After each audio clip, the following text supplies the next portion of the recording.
بسم اللہ الرحمن الرحیم قال النبی صلی اللہ علیہ وسلم المجالس بالامانہ۔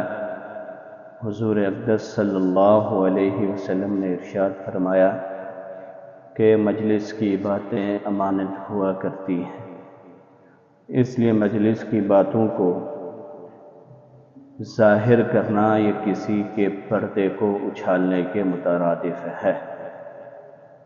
جس طرح کسی انسان کے عیب کو ظاہر کرنا، اسے لوگوں کے سامنے رسوا کرنا یہ جائز نہیں ہے، اسی طرح مجلس کے اندر پوشیدہ باتوں کو بھی ظاہر کرنا جائز نہیں ہے۔ کیوں کہ مجلس کی جو باتیں ہوتی ہیں وہ پردے کی طرح ہوتی ہیں۔ جس طرح مسلمان کا پردہ رکھنا ضروری ہے، اسی طرح مجلس کی باتوں کا پردہ رکھنا بھی ضروری ہے۔ اور مجلس کے اندر اگر کوئی ایسی بات کی گئی جس میں کسی لوگوں کا نقصان ہے، یا کسی آدمی کی عصمت دری، کسی عورت کی عصمت دری کا فیصلہ کیا گیا، یا کہیں باتیں کی گئی، تو پھر اس بندے تک وہ باتیں پہنچا دینا جائز ہے، تاکہ وہ اپنی عزت، اپنے آبرو، اپنے مال کو محفوظ کر سکے۔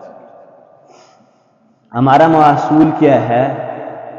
ہم تو کسی کی باتوں کو دیکھتے رہتے ہیں کہ ہمیں کسی کا کوئی عیب ملے، ہم اسے لوگوں کے سامنے ظاہر کر کے رسوا کر دیں، اور اس سے ہماری واہ واہ بن جائے۔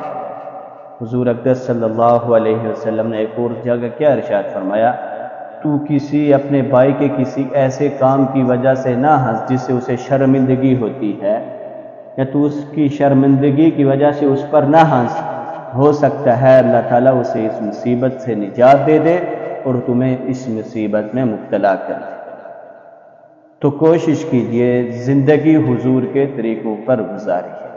حضور نے بڑے پرسکون طریقے سے زندگی بسر کرنے کے اصول بیان فرما دیے کہ معاشرے میں زندگی کیسے گزارنی ہے، دنیا میں زندگی کیسے گزارنی ہے۔